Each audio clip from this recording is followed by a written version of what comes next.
Just sign the damn NDA, he barked, the billionaire's breath hot on her neck. 3 months as his mother's sign language tutor, and now he wants her signature? What he doesn't know? Anna understands exactly what he's building. A ruthless plan to swindle vulnerable families. And oh, she's got proof. Problem is, she needs a friend, someone who won't be bought. Problem is, he's her only hope. He sees her as disposable. He's so wrong. Her quiet defiance, it'll crack his empire. The crystal chandelier cast dancing shadows across the marble floors of Leonard. As Anna Martinez adjusted her black uniform for the third time that evening, her hands trembled slightly, not from nerves about serving Manhattan's elite, but from the familiar weight of hiding who she really was. At 24, she had perfected the art of invisibility, moving through the restaurant like a ghost with a smile. "Tell 12 needs their wine refilled," called Sarah, the head waitress, barely glancing up from her order pad. "And try not to spill anything on Mr. Blackwood tonight. He's already complained twice about the temperature in here." Anna nodded, gathering the bottle of Chateau Margaux that cost more than she made in a month. Marcus Blackwood. Even his name sounded like money. Old money, new money. The kind of money that made people bow their heads and avert their eyes. She'd been serving his table for 3 months now, and he'd never once looked at her as anything more than a piece of furniture. The dining room hummed with the quiet conversations of people who never worried about rent, about medical bills, about whether they'd have enough left over for groceries after paying for their children's school supplies. Anna knew that world intimately. She'd lived in it once in what felt like another lifetime. "Excuse me, miss." The voice was sharp, commanding, with just a hint of impatience that made Anna's spine straighten automatically. She turned to find Marcus Blackwood standing closer than she'd expected, his steel-gray eyes fixed on her with an intensity that made her stomach flutter inappropriately. He was tall. She had to tilt her head back to meet his gaze, with dark hair that looked like it had been styled by someone who charged more per hour than Anna made in a week. His suit was immaculate, probably Italian, definitely expensive. "Your wine, sir," Anna said softly, lifting the bottle slightly. "Not for me." Marcus gestured toward the elegant woman sitting at the table behind him. "My mother. She's been trying to get your attention for the past 10 minutes. Anna's gaze shifted to the woman and her heart clenched. Mrs. Blackwood was probably in her early 60s, with silver hair pulled back in a classic shiny and kind eyes that seemed to hold a universe of stories. She was making subtle hand gestures, her face lit with a hopeful smile. Without thinking, Anna set the wine bottle on the nearest table and approached Mrs. Blackwood. "Good evening," she signed, her hands moving with practiced grace. "How may I help you?" The woman's face transformed with delight, her hands dancing as she responded. "Oh, how wonderful! I was hoping to compliment the chef on the salmon. It reminds me of a dish I had in Paris years ago. I'll make sure he receives your kind words." Anna signed back, genuinely smiling for the first time all evening. "Would you like me to ask him about the preparation?" "I believe he uses a special herb blend." Behind her, she was vaguely aware that the entire restaurant had grown quieter, but she was focused on Mrs. Blackwood's animated response about her travels through France and how few people took the time to really communicate with her. "You're very kind," the older woman signed. "Most people just smile and nod when they realize I'm deaf." "You signed beautifully." "Where did you learn?" "I studied linguistics in college." Anna replied automatically, then froze as she realized what she just revealed. "Linguistics?" Marcus's voice cut through the moment like a blade. He was staring at her with an expression she couldn't quite read. "What university?" Anna felt the familiar panic rising in her chest. She'd been so careful for so long, and now one moment of genuine human connection had cracked her carefully constructed facade. It was just a few classes, sir." "Nothing important." "Nothing important." Marcus stepped closer, his voice dropping to a tone that somehow felt more dangerous than when he'd been demanding. "You speak sign language fluently. You mentioned linguistics, and I'm betting that's not the only language you know. What else are you hiding?" The question hung in the air between them like a challenge. Anna could feel the eyes of other diners on them, could sense Sarah hovering nervously nearby, probably calculating how much trouble Anna was about to cause. I should get back to work, Anna said quietly, reaching for the wine bottle. Wait, Marcus caught her wrist, not roughly but firmly enough to stop her movement. The contact sent an unexpected jolt through her system, and she saw something flicker in his eyes that suggested he'd felt it too. I'm sorry, that was unnecessarily harsh. Anna looked down at his hand on her wrist, noting the expensive watch, the manicured nails, the complete absence of calluses or scars that marked a life of physical labor. When she looked back up, his expression had shifted into something almost vulnerable. Your mother is lovely, she said softly. She was telling me about her trip to Paris. She likes you. Marcus released her wrist but didn't step back. She doesn't like many people, maybe because most people don't take the time to really listen. The words slipped out before Anna could stop them, carrying more edge than she'd intended. Marcus's eyebrows rose slightly, and for a moment, she thought she saw the hint of a smile. And you think I don't listen? I think you're used to people telling you what you want to hear. This time his smile was definitely real, transforming his entire face. You know, you're probably right. But you didn't answer my question about the universities. Anna felt trapped, caught between the truth that could destroy her carefully built new life and the growing curiosity in Marcus's eyes. Mrs. I. Blackwood was watching their exchange with obvious interest, her knowing smile suggesting she understood more than either of them realized. Columbia, Anna said finally, the word feeling like a confession. I studied at Columbia. Marcus's expression shifted through several emotions: surprise, confusion, and something that might have been respect. Columbia has an excellent linguistics program. What made you decide to change careers? The innocent question hit Anna like a physical blow. How could she explain that she hadn't decided anything? That her career, her life, her entire future had been stolen from her by the person she'd trusted most? That she was working as a waitress, not by choice, but because it was the only job she could get after her reputation had been systematically destroyed. Sometimes life doesn't go according to plan, she said instead, proud that her voice remained steady. No, Marcus said quietly, his gray eyes studying her with uncomfortable intensity. I suppose it doesn't, Mrs. As Blackwood gestured to Anna, breaking the tension that had been building between them. You two should talk more, she signed with a mischievous smile. My son works too much and doesn't meet enough interesting people. What did she say? Marcus asked, his tone almost suspicious. Anna felt heat creep up her neck. She said, You work very hard. That's not all she said. She also mentioned that you should eat more vegetables. Marcus laughed, a genuine surprise sound that made several other diners turn to look. My mother did not sign anything about vegetables. How would you know? You don't speak sign language. No, but I know my mother's sense of humor, and judging by the way you're blushing, she said something designed to embarrass one or both of us. Anna opened her mouth to deny it, then realized there was no point. Marcus was clearly more perceptive than she'd given him credit for. She thinks you should meet more interesting people. Does she? Marcus glanced at his mother, who was trying very hard to look innocent. And what do you think? Am I meeting interesting people? The question felt loaded with meaning Anna wasn't sure she wanted to unpack. Standing this close to him, she could smell his cologne, something expensive and subtle that probably cost more than her monthly rent. She could see the fine lines around his eyes that suggested he smiled more than his reputation would indicate, and the way his suit jacket stretched across his shoulders.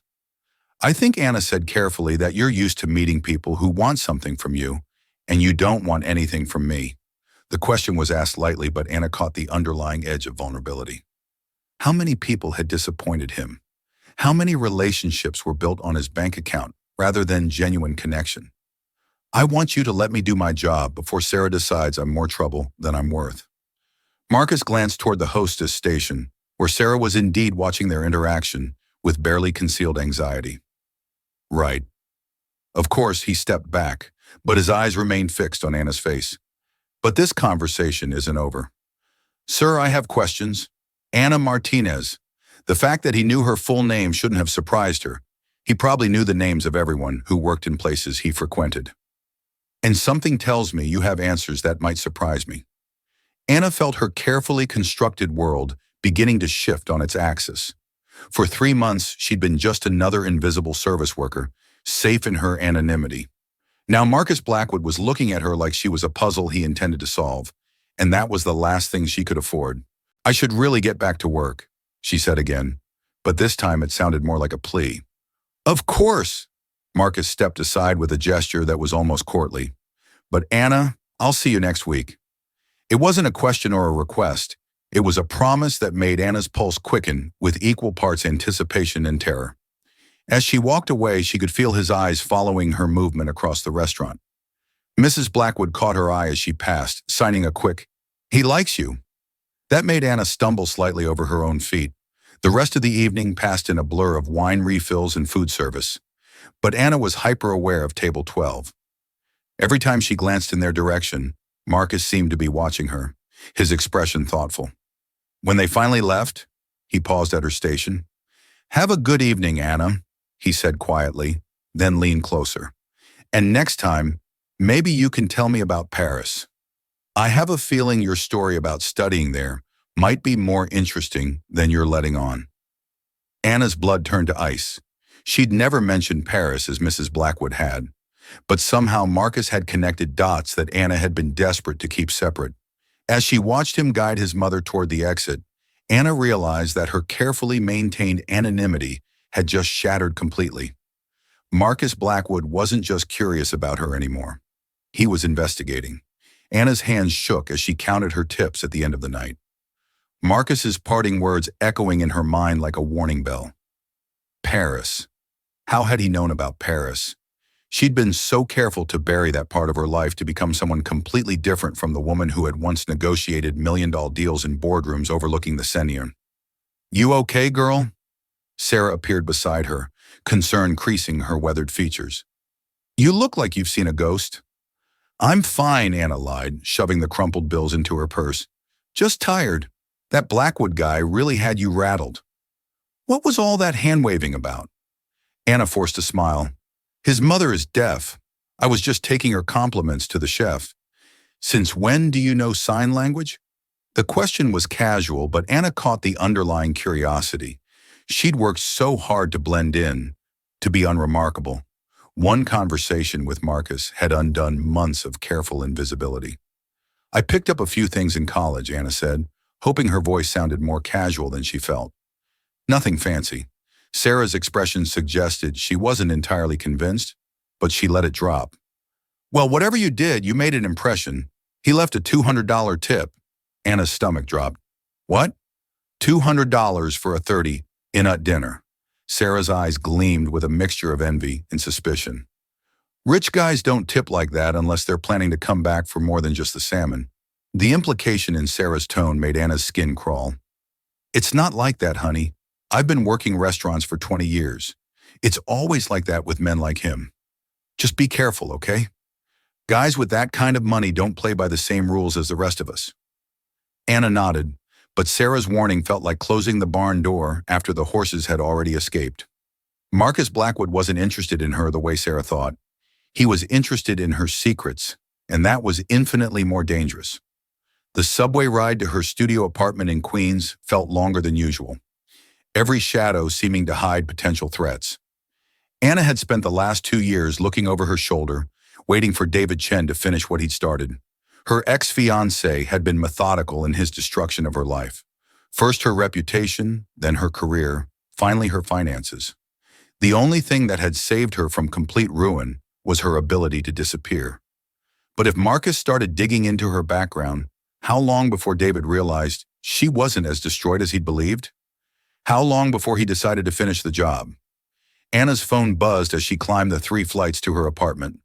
Unknown number. "Hope you don't mind. I got your number from the restaurant's HR department. This is Marcus Blackwood. I wanted to thank you for being so kind to my mother tonight. She hasn't stopped talking about you." Anna stared at the message, her heart hammering against her ribs. HR department. Of course, men like Marcus didn't ask for permission. They simply took what they wanted. The casual violation of her privacy should have made her angry, but instead it filled her with bone-deep terror. She started to type a polite response, then deleted it. Started again, deleted again. Finally, she turned off her phone without responding at all. Her apartment was exactly what someone would expect for a waitress in Queens. Small, sparse, furnished with cast-offs and clearance items. But hidden beneath her mattress was a lockbox containing her real treasures, a Columbia MBA, a CPA license, and documents proving ownership of patents that David had stolen along with everything else. Anna pulled out her laptop, a relic from her previous life that she'd managed to hide from the creditors. Her fingers hesitated over the keyboard before typing in the search terms she'd avoided for 2 years. David Chen and Pinnacle Financial.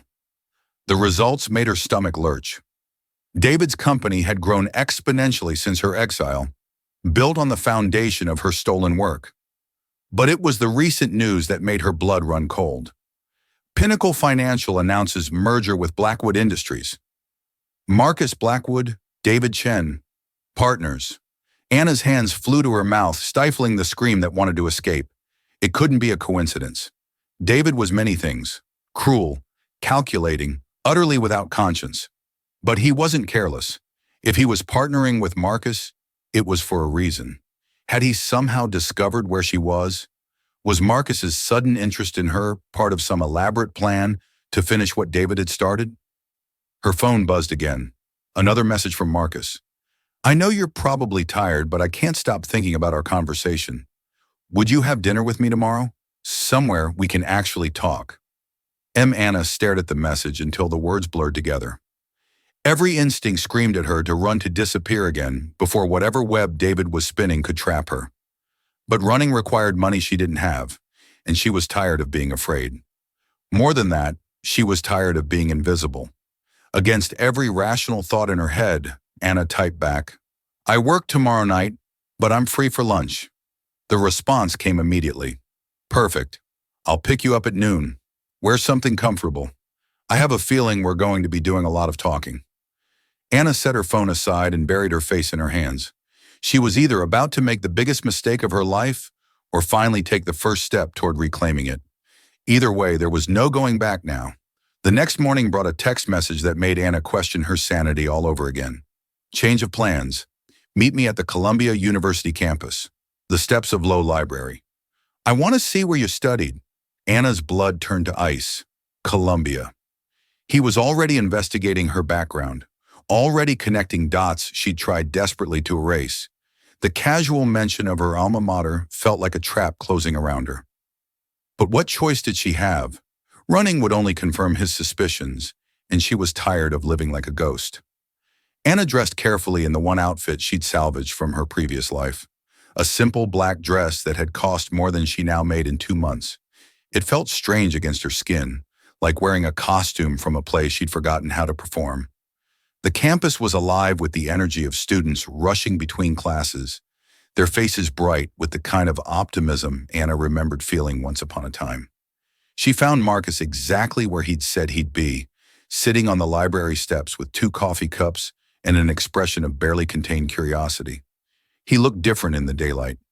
Younger, somehow less intimidating.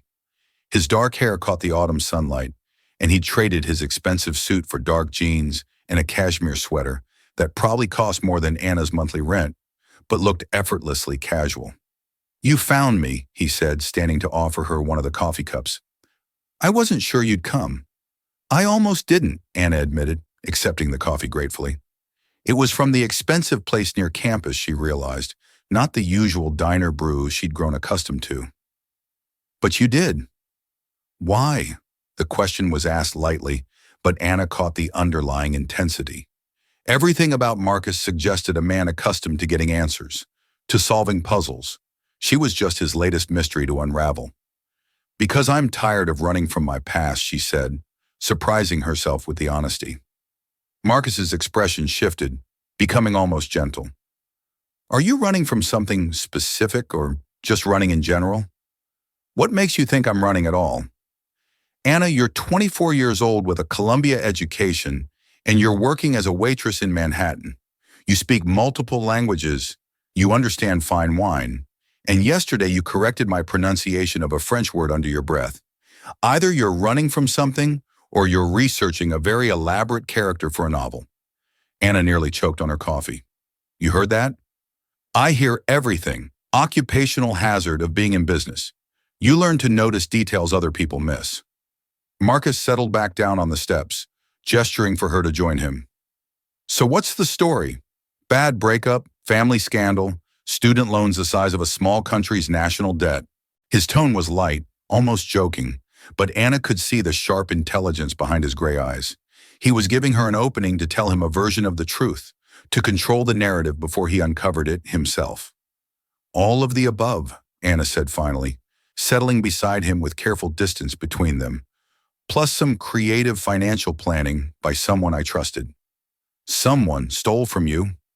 It wasn't a question, and the matter-of-fact way he said it made something tight in Anna's chest loosen slightly.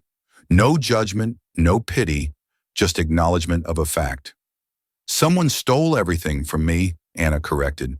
My work, my reputation, my future. I'm not just running from debt, Marcus.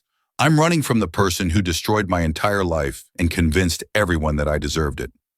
Marcus was quiet for a long moment, his fingers wrapped around his coffee cup. David Chen, he said finally.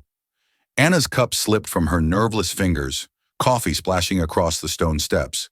How do you? Because I know David Chen very well, Marcus said quietly. And if he's the one who did this to you, then we have a problem. The world seemed to tilt on its axis. Anna grabbed Marcus's arm without thinking, her fingernails digging into the expensive cashmere. You know him? How do you know him? Marcus looked down at her hand on his arm, then back up to her face. Anna, David Chen is my business partner. We're about to close the biggest deal of both our careers. The words hit Anna like physical blows. Of course, David would find a way to insert himself back into her life just when she was starting to feel safe. Of course, he would use someone like Marcus, someone she was actually starting to trust as his weapon. This is a setup, Anna whispered, releasing Marcus's arm and starting to stand. This whole thing, the restaurant, your mother, the interest in my background, he sent you. No, Marcus caught her wrist, his grip firm but not painful. Anna, I swear to you, David has no idea I'm here. I don't know what he did to you, but this is talking. This has nothing to do with him. I don't believe you. Then let me prove it. Marcus pulled out his phone, scrolling through his contacts. I'm going to call him right now. I'm going to tell him I met someone who went to Colombia, someone who knows him. Watch his reaction. Anna wanted to run, but something in Marcus's expression held her frozen. He pressed the call button and put the phone on speaker. Marcus. David's voice filled the space between them as smooth and charming as Anna remembered. Perfect timing. I was just reviewing the merger documents. Everything looks David. A quick question. I met someone yesterday who says they know you from business school. Anna Martinez, linguistics background, worked in finance for a while. The silence that followed was deafening. Anna could practically feel David's shock radiating through the phone connection. Anna Martinez. That name doesn't ring a bell. Should it? The lie came so easily, so smoothly, that Anna felt nauseated. 2 years of her life, 2 years of love and trust and shared dreams, and David could dismiss her existence without even a pause.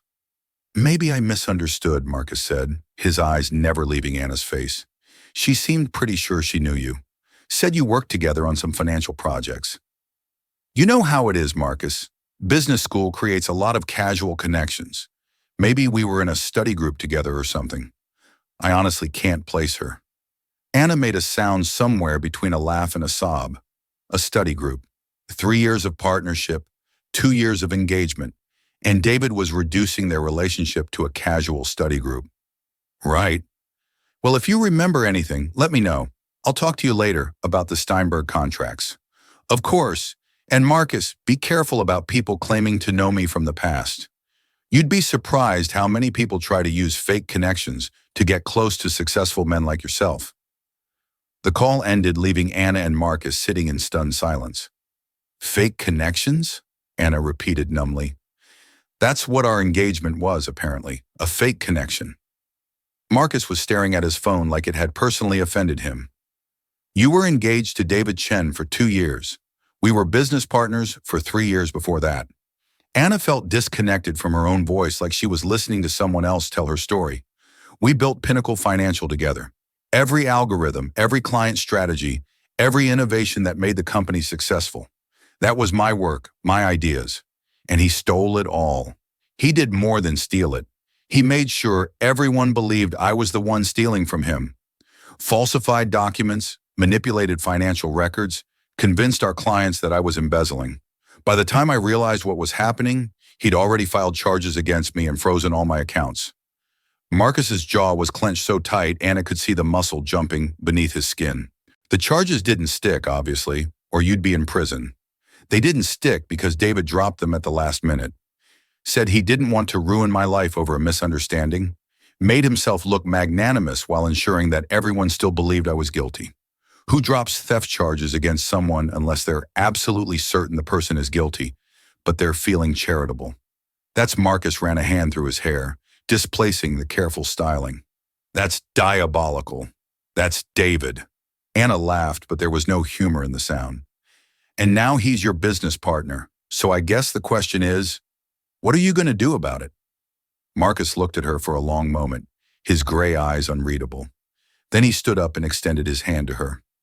I'm going to find out the truth, he said simply, and then I'm going to make sure David Chen pays for what he did to you. The words should have filled Anna with hope, but all she felt was weary resignation. Men like David didn't pay for their crimes. They profited from them.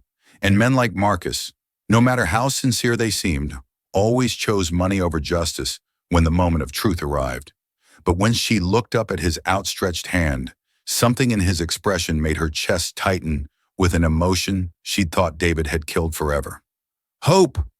Against her better judgment, Anna took his hand and let him pull her to her feet. Why? She asked quietly. Why would you risk a business deal to help someone you barely know? Marcus didn't answer immediately. Instead, he studied her face with an intensity that made her feel exposed, like he could see straight through all her carefully constructed defenses. Because, he said finally, I've spent my entire life surrounded by people who want something from me, and yesterday, for the first time in years, I met someone who just wanted to be kind to my mother, someone who didn't even know who I was, who had no agenda except basic human decency. He paused, his thumb brushing across her knuckles in a gesture that sent heat shooting up her arm. And because David Chen just lied to my face about knowing you, which means everything you've told me is probably true, and everything he's told me is probably a lie. Anna felt tears prick at the corners of her eyes. When was the last time someone had believed her without proof, without documentation, without endless explanations? What if you're wrong, she whispered. What if I'm the liar? Marcus smiled and the expression transformed his entire face. Then I guess I'm about to make a very expensive mistake. But something tells me that's not the case. He started walking, still holding her hand, and Anna found herself following. Where are we going? To my office. I want to show you something. Marcus, I can't. People will see your reputation. Anna. He stopped walking and turned to face her fully. I don't care about my reputation. I care about the truth. And I have a feeling that the truth about David Chen is going to be very, very interesting. As they walked across campus together, Anna caught glimpses of their reflection in building windows. The billionaire and the waitress, their lives intersecting in ways that should have been impossible. But for the first time in 2 years, Anna felt like she might be more than just a victim of David's ambition. She felt like she might be someone worth fighting for. Marcus's office occupied the entire top floor of a gleaming tower in Midtown, with floor-to-ceiling windows that offered a breathtaking view of Manhattan. Anna tried not to gawk as they walked through the reception area, where assistants in designer suits moved with quiet efficiency, and everything from the furniture to the artwork screamed old money and careful taste. Mr. Blackwood, his assistant, rose as they approached, her professional smile faltering slightly when she saw Anna. You're not scheduled to be in today. Change of plans, Jennifer. Hold my calls for the next hour. Marcus guided Anna toward the massive double doors of his private office. And Jennifer, complete confidentiality on this meeting. Of course, sir. Anna felt the weight of Jennifer's curious gaze as they passed, and she was acutely aware of how out of place she looked in her simple black dress. Amid all this corporate luxury, Marcus's office was even more impressive than the reception area, a masculine space of dark wood and leather that somehow managed to feel warm rather than intimidating. Drink? Marcus moved toward a sidebar that looked like it contained bottles worth more than Anna's annual salary. I'm fine, thank you. Anna remained standing near the door, suddenly unsure why she'd agreed to come here. Marcus, what exactly are you hoping to accomplish? Even if everything I've told you is true, David is still your business partner. You can't hold him accountable for his actions? Marcus poured himself 2 fingers of what looked like very expensive scotch. Anna, if David Chen destroyed your life for his own profit, then he's exactly the kind of person I don't want as a partner. But the money, there's always another deal. Marcus settled into one of the leather chairs facing his desk and gestured for Anna to join him. There's not always another chance to do the right thing.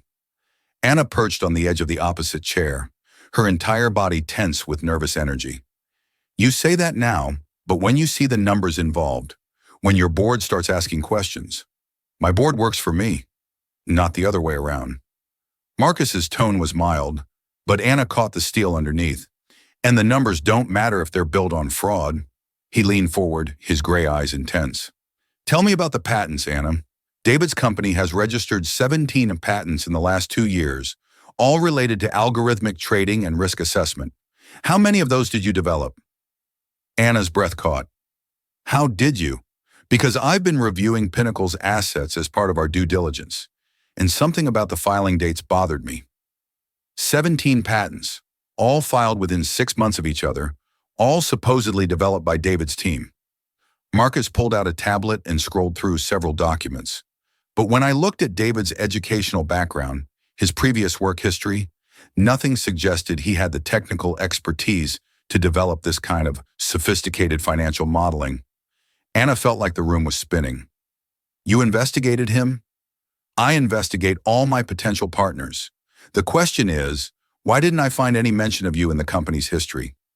Marcus's voice was gentle, but his questions were surgical in their precision.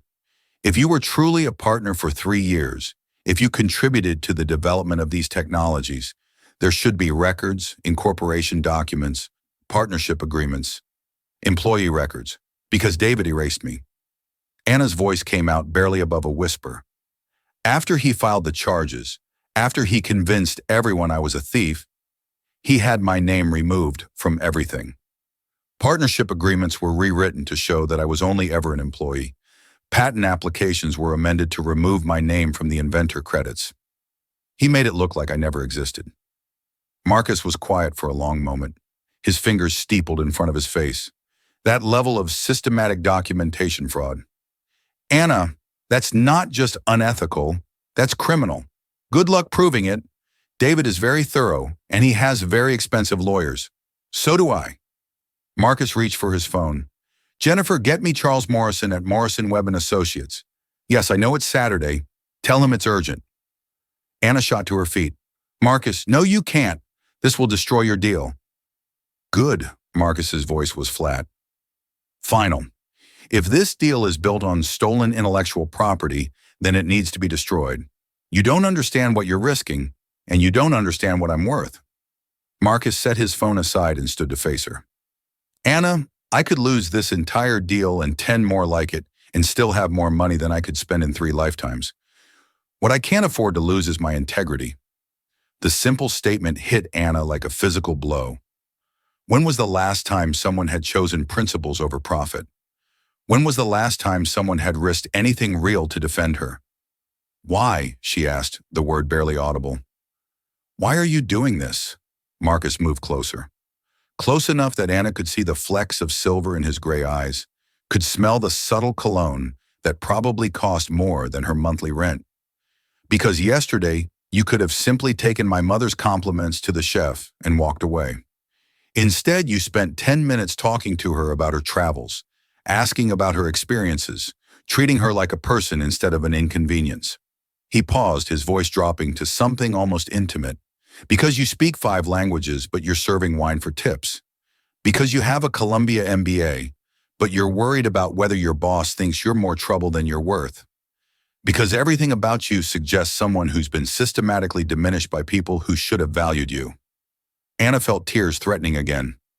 You're going to regret this when the lawyers start asking questions. When your board wants explanations, when David starts fighting back. Let me worry about David. Marcus reached out slowly, giving Anna time to pull away, and brushed a tear from her cheek with his thumb. The question is, are you ready to fight back? The touch was gentle, almost reverent, and Anna found herself leaning into it despite every rational thought in her head. I don't know how anymore. He took everything, Marcus. My work, my reputation, my confidence. I don't even know who I am without all of that. I know who you are. Marcus's other hand came up to frame her face, his touch warm against her skin. You're someone who spent 3 years building a company from nothing. Someone who developed technology advanced enough to make David Chen willing to commit fraud to steal it. Someone who lost everything and still found the grace to be kind to a lonely old woman in a restaurant. His thumbs traced across her cheekbones, and Anna felt something inside her chest crack open. Something that had been frozen solid for 2 years. You're someone worth fighting for, Anna Martinez. The question is, do you believe that? Anna stared up at him. This impossible man who was willing to risk millions of dollars for someone he'd known for 2 days. Everything about the situation was insane. The timing, the circumstances, the way her heart was racing from his touch. But for the first time in 2 years, Anna felt like herself again. Not the diminished, frightened woman David had created, but the person she'd been before. Intelligent, capable, worth defending. I want to believe it, she whispered. Then let me prove it to you. Before Anna could ask what he meant, Marcus's phone buzzed. He glanced at the screen and his expression hardened. What is it? Anna asked. Text from David. He wants to move up our meeting to Monday. Says he has some exciting new developments to discuss. Anna felt ice form in her stomach. Marcus, you have to be careful. If he even suspects that you know about me, he won't, because as far as David Chen knows, I'm just another greedy businessman interested in his profit margins. Marcus's smile was sharp, predatory. He has no idea what's coming. Anna wanted to warn him again, to explain just how dangerous David could be when cornered. But the determination in Marcus's eyes reminded her of something she'd almost forgotten. What it felt like to have someone in her corner, someone willing to fight her battles alongside her. What do you need me to do? She asked quietly. Marcus's expression softened. I need you to trust me. Can you do that? Trust? The word that David had weaponized against her, that she'd sworn never to give to anyone again. But looking into Marcus's gray eyes, Anna felt something she hadn't experienced in 2 years, the tentative beginning of faith. Yes, she said, and meant it. I can do that. Marcus's smile was like sunrise after the longest night. Good, because Monday morning, David Chen is going to discover that his past has finally caught up with him. As Marcus pulled her into his arms, Anna allowed herself to hope that maybe, just maybe, justice wasn't as dead as she'd believed. And if it was, at least she wouldn't be facing David's wrath alone this time. For the first time in 2 years, Anna Martinez was no longer running. She was ready to fight back. Monday morning arrived with the kind of gray, overcast sky that seemed to mirror Anna's mood as she sat in the coffee shop across from Marcus's building, watching the entrance through rain-streaked windows. He'd insisted she stay away from the office during his meeting with David, but she couldn't bring herself to go home and wait helplessly while her future was decided by 2 men in expensive suits. Her phone buzzed. Meeting starts in 10 minutes. Remember, whatever happens, David doesn't know you're involved. Stay safe. Ma's hands trembled as she typed back. Be careful. He's more dangerous than you think. The response came immediately. I know, but so am I. Anna stared at the message, trying to draw comfort from Marcus's confidence. But she knew David in ways Marcus couldn't imagine. Knew how he could twist the truth, how he could make victims look like villains and monsters look like heroes. She'd watched him destroy other people's lives with the same calculating precision he'd used on her.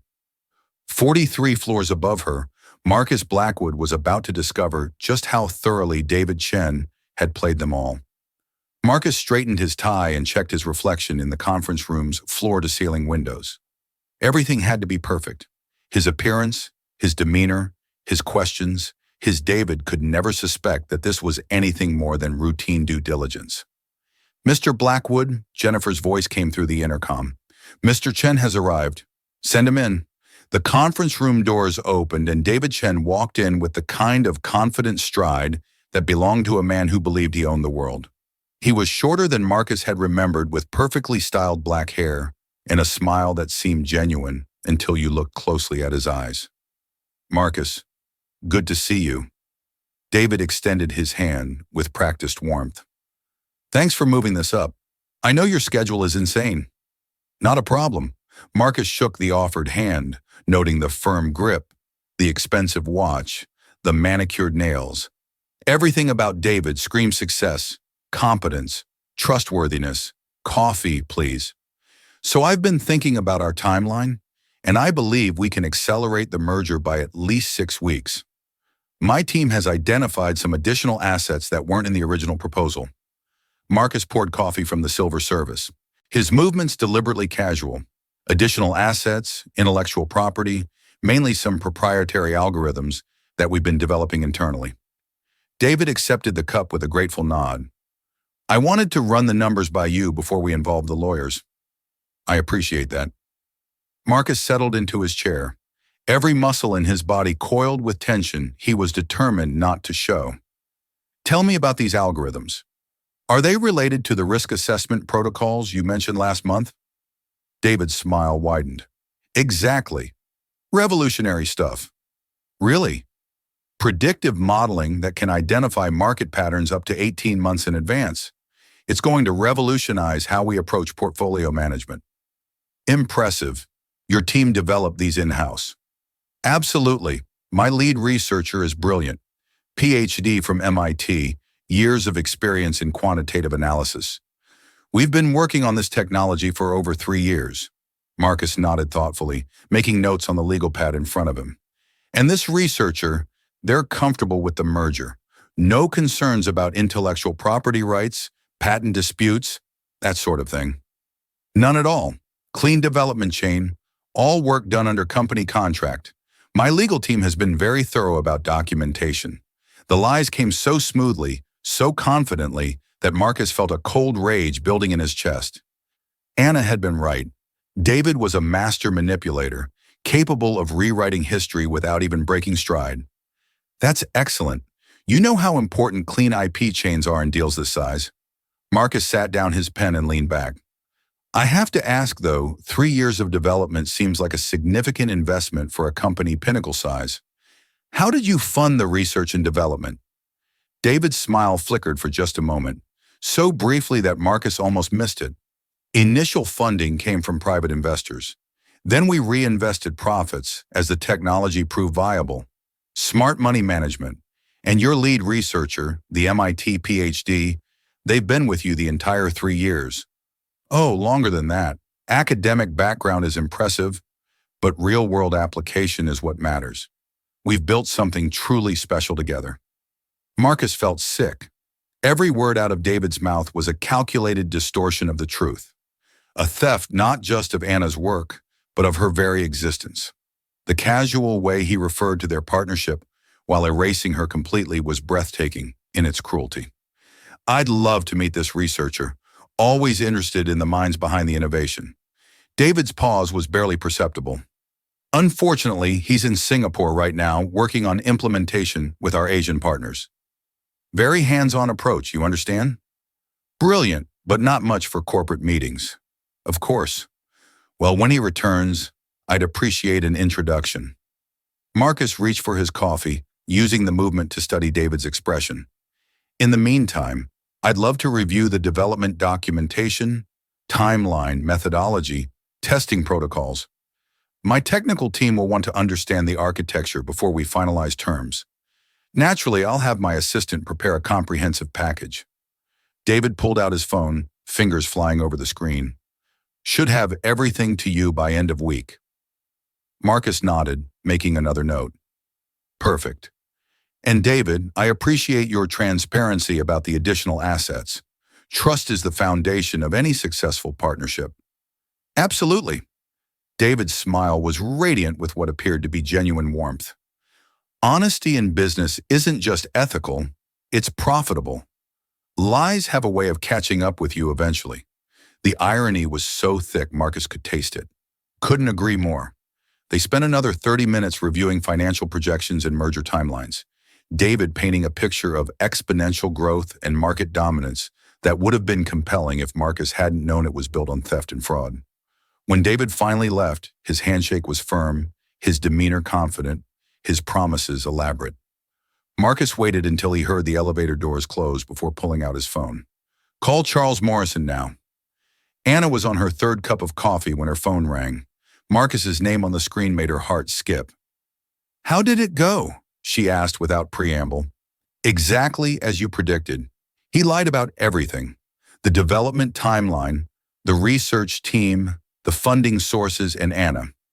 He's claiming that his lead researcher is a man with a PhD from MIT. Anna's laugh was bitter. Let me guess, this mysterious researcher is conveniently unavailable for meetings in Singapore, apparently. Very hands-on, but not much for corporate environments. How convenient. Anna closed her eyes, feeling the familiar weight of David's manipulations. Did he seem suspicious about your questions? Not at all. He was practically glowing with what he clearly thought was his own cleverness. Marcus's voice carried an edge of disgust. Anna, I've met some unscrupulous people in my career, but the casual way he erased your existence, it's sociopathic. I tried to warn you. You did, and you were right about everything. There was a pause. Then Marcus's voice became gentler. How are you holding up? Anna looked around the coffee shop at the normal people living normal lives, unaware that their simple Monday morning was the most surreal experience of her recent memory. I keep waiting for the other shoe to drop. David doesn't make mistakes, Marcus. If he's being this cavalier about the lies, it's because he thinks he's already won. What do you mean? I mean, he's planning something. David doesn't just react to threats. He anticipates them and neutralizes them before they become problems. Anna felt a chill that had nothing to do with the rain outside. Marcus, what if he knows? What if this whole thing is some elaborate trap? That's impossible. There's no way he could know we've been in contact. Are you sure? Think about it. You ask him about someone from Colombia, someone with a linguistics background who claims to know him. Then 3 days later, you're suddenly asking detailed questions about his development team and intellectual property chains. That's a hell of a coincidence. Marcus was quiet for a long moment. You think he's figured out that you're the Colia connection? I think David Chen doesn't believe in coincidences any more than you do. Marcus's voice was tight with worry. Anna, where are you right now? Coffee shop across from your building. Why? Because if you're right, if David has figured out our connection, then you're not safe. He destroyed your life once when you were an inconvenience. What do you think he'll do if he sees you as a direct threat? Anna felt ice forming in her stomach. She'd been so focused on the possibility of justice, on the hope of vindication, that she hadn't fully considered what David might do to protect himself. And David had never been one to leave loose ends. Marcus, I should disappear tonight, leave the city, change my name again. No. Marcus's voice was firm. Running didn't work the first time, and it won't work now. David will just follow you, and next time you won't have anyone watching your back.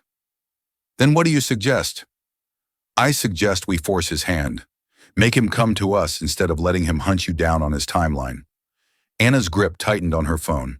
That's suicide. You don't understand what he's capable of, and you don't understand what I'm capable of. Marcus's tone carried a confidence that was both reassuring and terrifying. Anna, I didn't build a billion-dollar company by backing down from fights, and I sure as hell am not going to let David Chen intimidate the woman I... He stopped abruptly and Anna's heart stuttered. The woman you what? She whispered. The woman I care about, Marcus said quietly. More than I should considering we've known each other for 3 days. But there it is. Anna felt tears prick at the corners of her eyes. Marcus, I know it's crazy. I know the timing is terrible. and the circumstances are impossible, but I haven't been able to stop thinking about you since Saturday night. The way you talked to my mother, the way you stood up to me when I was being an ass, the strength it took to rebuild your life after David destroyed it. You barely know me. I know enough. I know you're brilliant and kind and stronger than you think you are. I know you deserve justice, and I know I want to be the one to help you get it. Marcus paused.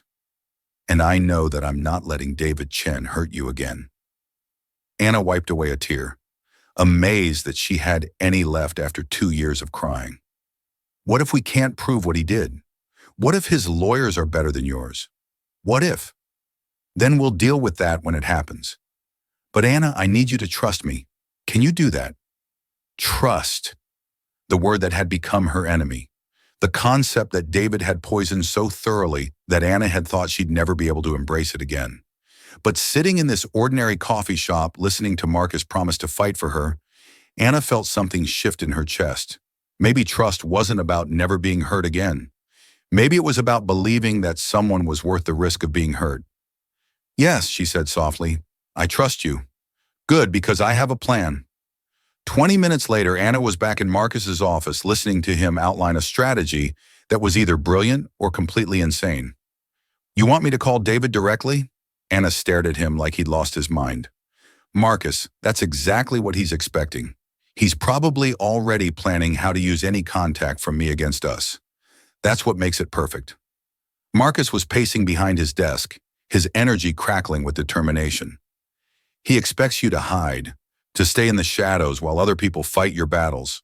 The last thing he's prepared for is you walking straight into his office and demanding answers. Because it's suicide. Because it's unexpected. Marcus stopped pacing and fixed her with an intense stare. Anna, think about it. For 2 years, you've been running from David, letting him control the narrative. What if you stopped running? What if you took control back? Anna felt a flutter of something that might have been excitement mixing with her terror. Even if I want to confront him, which I don't, what would be the point? He'll just lie, manipulate, turn it around on me like he always does. Not if you're not going in alone. Marcus pulled out his phone. I'm going to call David right now. I'm going to tell him that my technical team has identified some inconsistencies in his IP documentation, and I need to meet with his lead researcher to clarify a few points. He'll make excuses. The researcher's in Singapore, remember? Then I'll tell him it's urgent enough to bring the researcher back. I'll make it clear that the deal depends on it. Marcus's smile was sharp. Trust me, David won't risk losing this merger over a simple meeting. Anna felt her pulse quicken. And then you walk into that meeting as Dr. Anna Martinez, independent consultant specializing in algorithmic trading systems, someone I've hired to verify the authenticity of his intellectual property. The audacity of the plan took Anna's breath away. He'll recognize me immediately. Of course he will, and he'll be so shocked that he'll reveal more than he intends to. David's strength is his ability to control situations, to manipulate from the shadows, but put him face to face with someone he thought he'd destroyed, someone who's clearly not the broken victim he expected. He'll make mistakes. Anna could see the logic, but the thought of facing David again made her feel sick. What if he refuses to meet? What if he calls security? What if he tries to have me arrested? On what charges?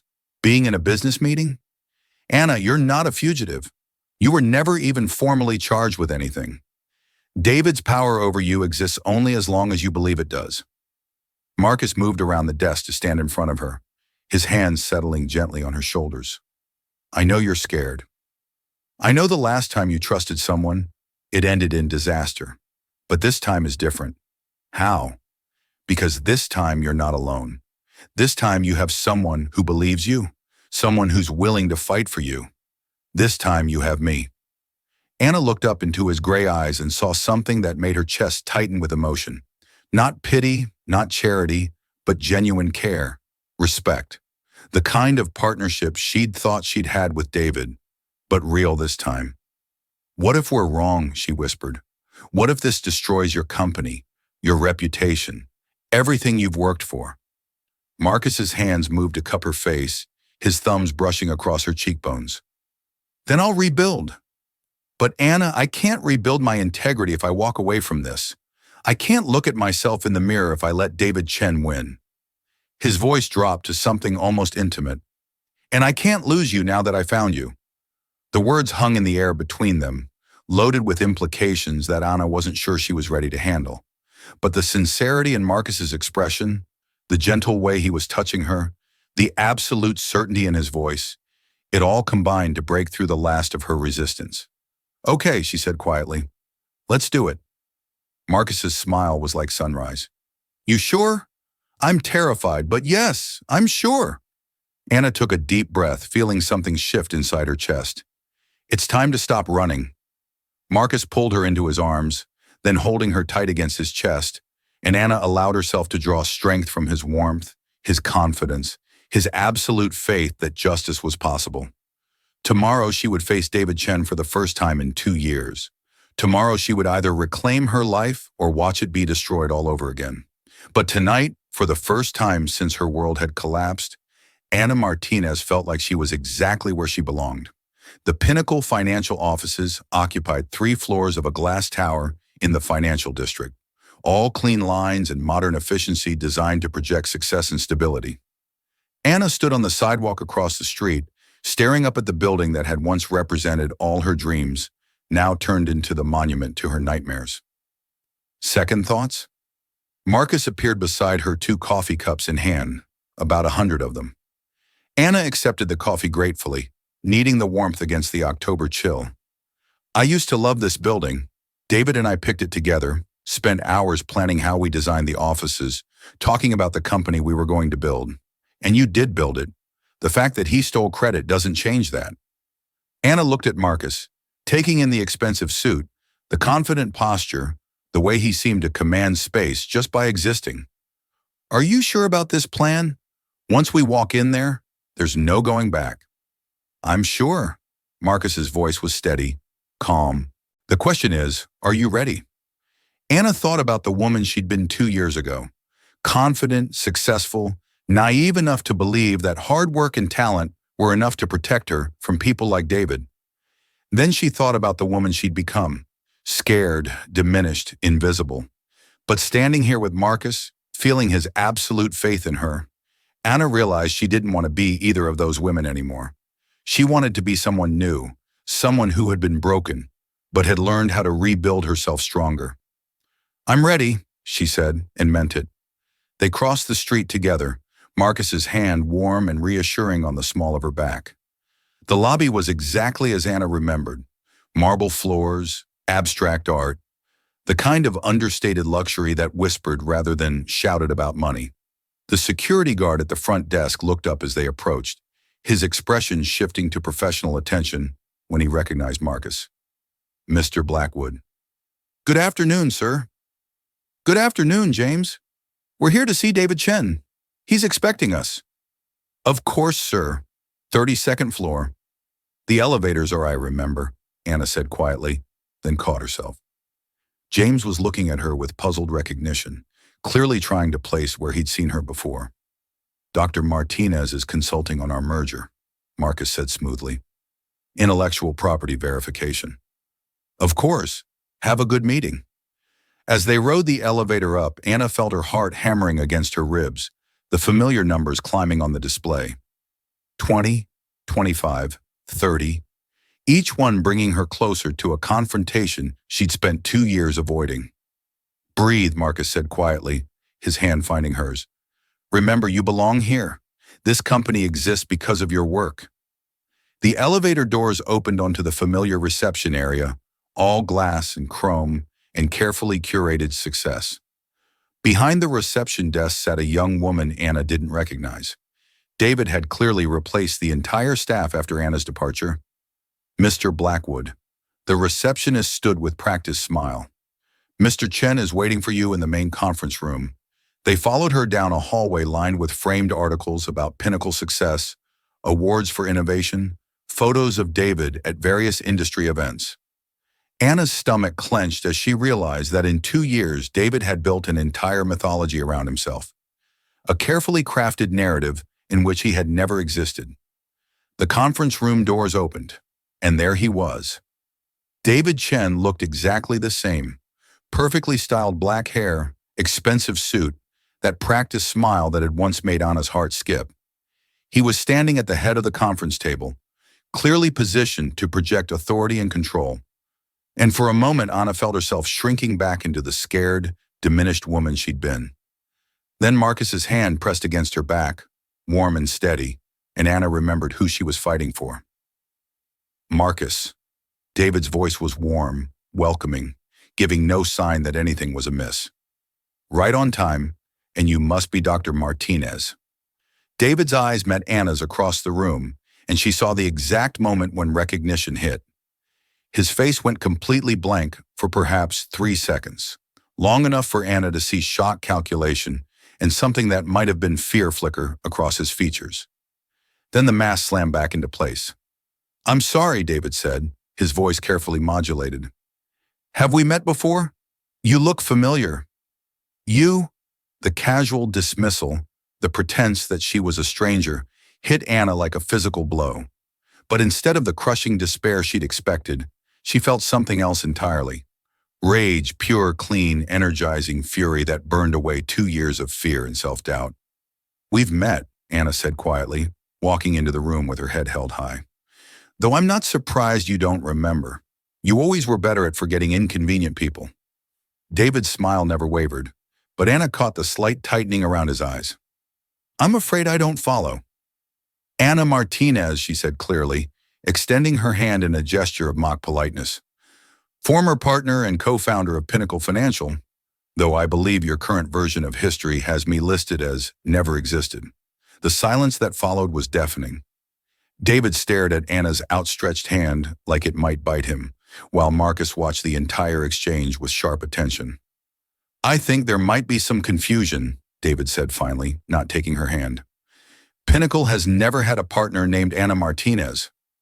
"Really?" Anna pulled out her phone and opened a photo album she'd thought she'd never use again. "Then perhaps you can explain these."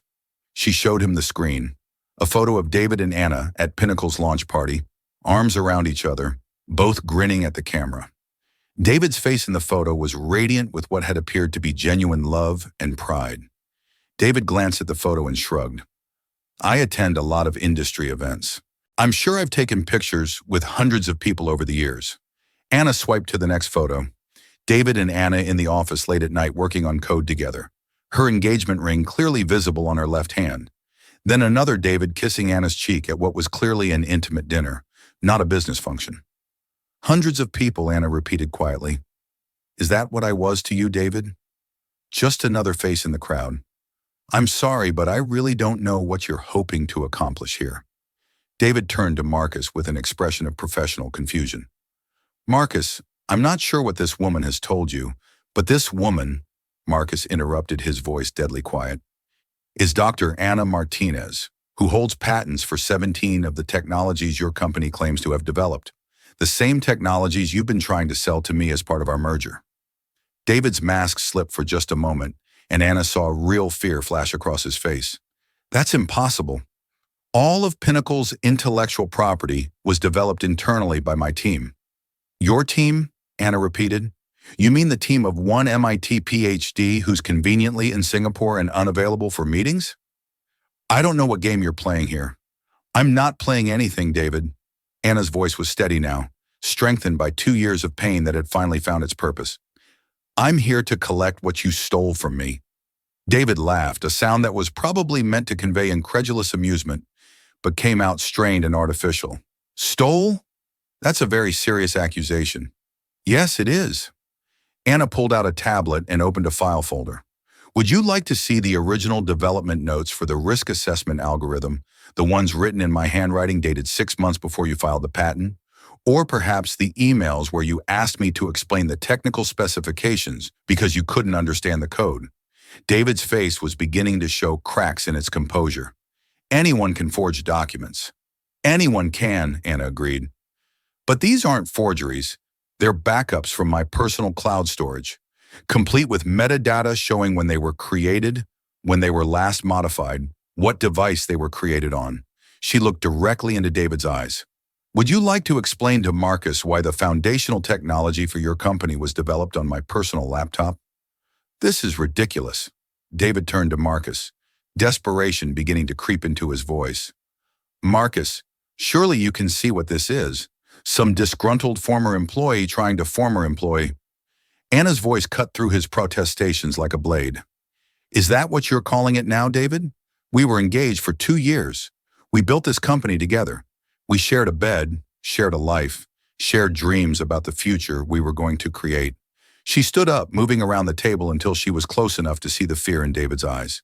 And when you decided you wanted it all for yourself, you didn't just steal my work. You stole my life. You destroyed my reputation, froze my assets, turned everyone against me, and then had the audacity to act like I never existed. You filed fraud charges against me that you knew were false, then dropped them at the last minute to make yourself look magnanimous while ensuring everyone still believed I was guilty. Anna's voice was gaining strength with every word. You rewrote our partnership agreements to make me look like just an employee. You removed my name from patent applications. You erased me, David.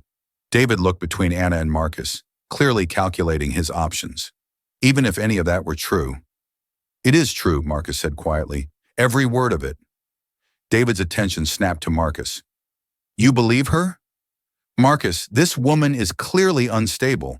She's telling the truth. Marcus pulled out his own tablet, opening it to a document Anna recognized.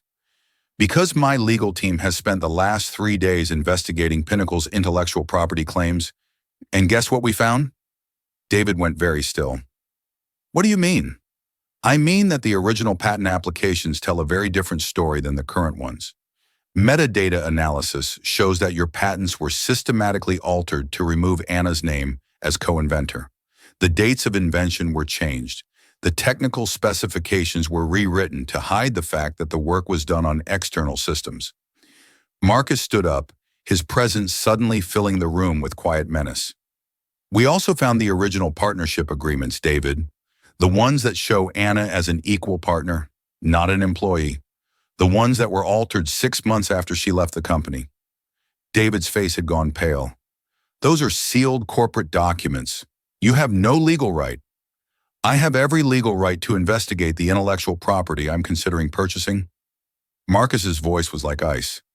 And what I've discovered is that you're trying to sell me stolen goods. This is insane, David said, but his voice lacked conviction. You're talking about destroying a billion-dollar deal based on the word of a woman who created the technology that makes your company valuable? Anna finished.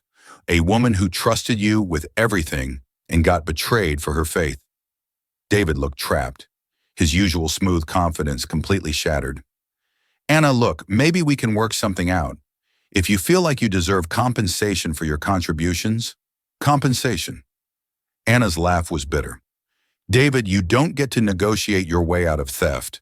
You don't get to offer me a settlement for stealing my life's work. Then what do you want? Anna looked at this man who had once been everything to her, who had shared her dreams in her bed and her hopes for the future, and felt nothing but cold satisfaction. I want justice, she said simply. I want the world to know who really built Pinnacle Financial. I want my name restored to every patent, every article, every piece of work you've stolen.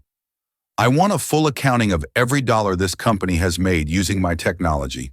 She paused, her voice dropping to something almost intimate. And I want you to experience what it feels like to lose everything because someone you trusted decided to destroy you. David stared at her in stunned silence, clearly recognizing the woman he'd tried to crush in the strong, determined person standing before him. The deal is off, Marcus said quietly. Effective immediately, and David, I'll be making sure that every potential partner knows exactly what kind of business practices Pinnacle Financial engages in. David shot to his feet, his composure finally cracking completely. You can't do this.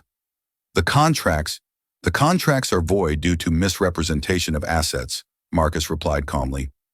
My lawyers are already preparing the documentation. I'll fight this, David said, his voice shaking with rage.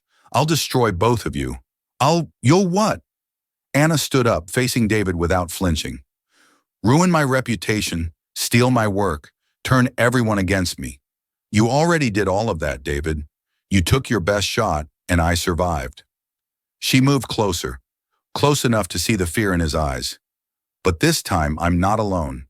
This time, I have someone who believes me, someone who's willing to fight for the truth. This time, you're the one who's going to lose everything. David looked between Anna and Marcus, his face cycling through rage, desperation, and something that might have been defeat. "This isn't over," he said finally. "Yes," Anna said quietly. "It is." As they walked out of the conference room, leaving David sitting alone at his table, Anna felt a weight lift from her shoulders that she'd been carrying for 2 years. She wasn't the same broken woman who had fled this building in shame and terror. She was someone who had found her strength again, someone who had learned that justice was possible if you were brave enough to fight for it, and she was someone who had found a partner worthy of her trust. 6 months later, Anna stood in the kitchen of Marcus's Tribeca penthouse, watching the sunrise paint the city in shades of gold and pink. The newspaper on the counter bore a headline that still made her smile. Pinnacle Financial founder sentenced to 5 years for corporate fraud. Below it, a smaller story. Martinez Technologies announces record profits in first quarter. Still reading about David's downfall. Marcus appeared behind her, wrapping his arms around her waist and pressing a kiss to her neck. "Can you blame me? 2 years of nightmares, and now he's the one behind bars." Anna leaned back against Marcus's chest, savoring the warmth and security of his embrace. "Sometimes I still can't believe it's real." Believe it. Charles's legal team was very thorough. Marcus's voice carried deep satisfaction. Fraud, theft of intellectual property, corporate malfeasance, filing false financial documents. David won't be bothering anyone for a very long time. Anna turned in his arms, looking up at the man who had changed everything. "Any regrets about walking away from the biggest deal of your career? Are you kidding?" Marcus's smile was soft, genuine. "Walking away from that deal was the best decision I ever made. It led me to something much more valuable." "What's that?" "You," he said simply, and kissed her forehead. "Though I have to say, watching you rebuild your company from the ground up has been incredible. Martinez Technologies is going to change the industry." Anna felt a familiar flutter of pride. The last 6 months had been a whirlwind of legal battles, patent restorations, and building a new company from scratch. But with her name cleared and her technology returned to her, Anna had discovered that she was even more capable than she'd realized. Martinez Technologies already had contracts worth millions, and 3 major firms were competing to invest. "We're going to change the industry," Anna corrected. "I couldn't have done any of this without you." "You could have. You just needed someone to remind you how strong you are." The soft sincerity in Marcus's voice made Anna's chest tighten with emotion. Even after 6 months, she sometimes couldn't believe that this was her life. Waking up in Marcus's arms, building a company that was truly hers, facing each day without fear or shame. "I have something for you," Marcus said, his tone shifting to something that sounded almost nervous. "It's not my birthday. I know, but there's something I've been wanting to ask you, and I couldn't wait any longer." Anna felt her heart skip as Marcus reached into his pocket and pulled out a small velvet box. Her breath caught as he dropped to one knee right there in the kitchen, the morning sunlight streaming through the windows and painting everything in soft gold. "Anna Martinez," Marcus said, his voice steady despite the vulnerability in his eyes. "6 months ago, you walked into my life and turned everything upside down. You made me remember why integrity matters more than profit, why truth is worth fighting for, why love is the most important investment anyone can make." He opened the box, revealing a ring that took Anna's breath away, a classic solitaire that was elegant without being ostentatious, beautiful without being showy. Exactly what she would have chosen for herself. "You've taught me that real strength isn't about never falling down. It's about getting back up and becoming someone even better than you were before. You've shown me what it means to fight for what's right, even when the odds are impossible." Marcus paused, his gray eyes shining with emotion. "I know we've only known each other for 6 months. I know it's fast, maybe even crazy. But Anna, I've never been more certain of anything in my life. He took a breath, his voice dropping to something intimate and tender. I love you. I love your brilliant mind and your generous heart. I love your strength and your vulnerability. I love the way you sign to my mother and the way you make terrible coffee and the way you get this little crinkle between your eyebrows when you're concentrating on code.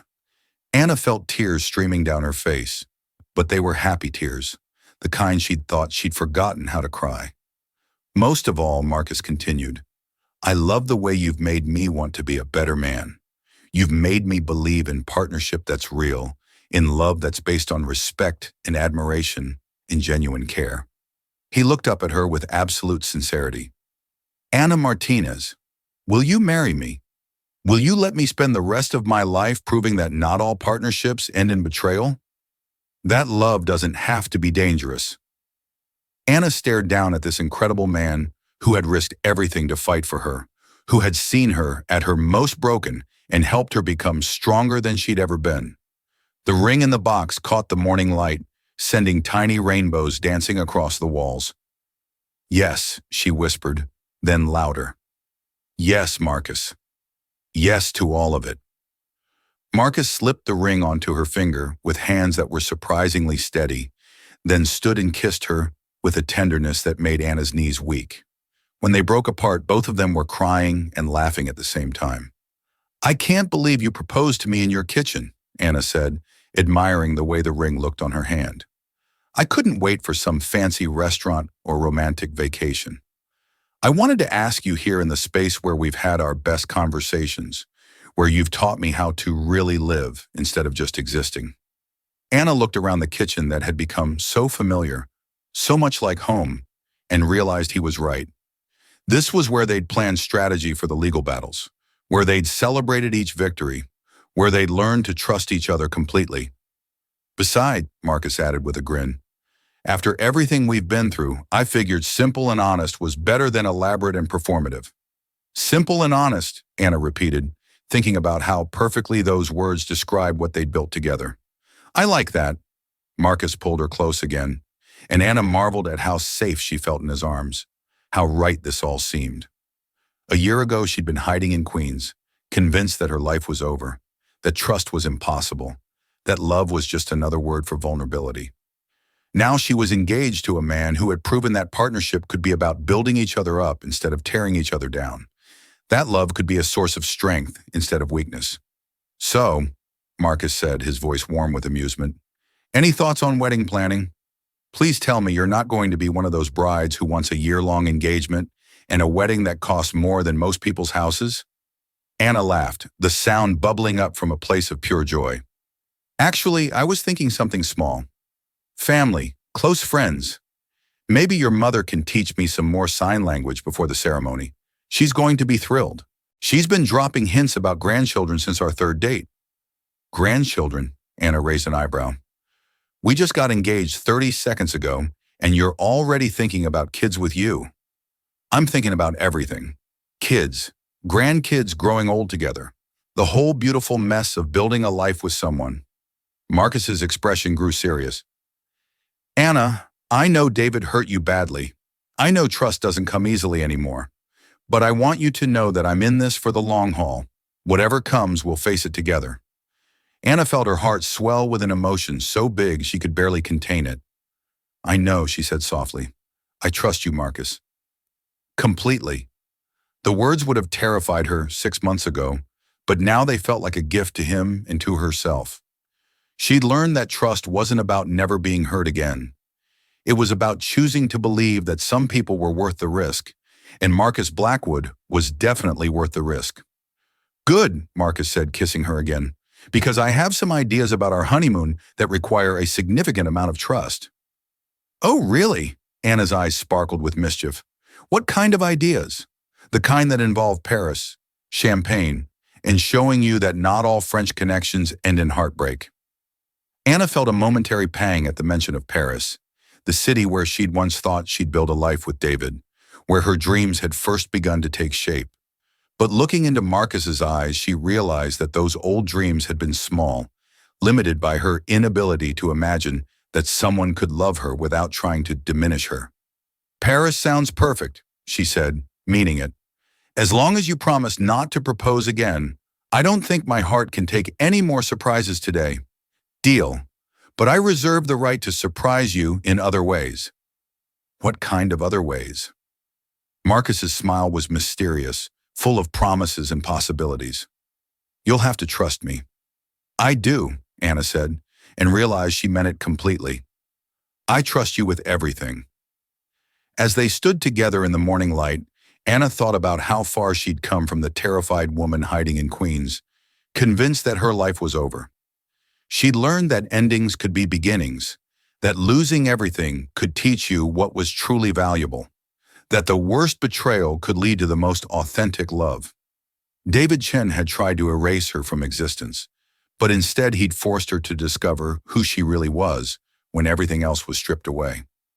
And who she was, it turned out, was someone strong enough to rebuild, brave enough to fight, and wise enough to recognize real love when she found it. So, Marcus said, his arms tightening around her, ready to start planning the rest of our lives. Anna looked at her engagement ring, sparkling in the morning sunlight, then up at the man who had helped her remember that she was worth fighting for. I'm ready, she said, and for the first time in years, she meant it without reservation. The future stretched out before them, bright with possibility and rich with promise. And Anna Martinez, soon to be Anna Blackwood, was finally ready to embrace it all. Outside the windows, the city hummed with life and energy, full of people starting their own new chapters, fighting their own battles, discovering their own strength. Somewhere in a federal prison, David Chen was beginning to understand what it felt like to lose everything. But here in this kitchen filled with morning light and laughter and love, Anna and Marcus were just beginning to understand what it meant to have everything that truly mattered. And it was more beautiful than either of them had ever dared to dream.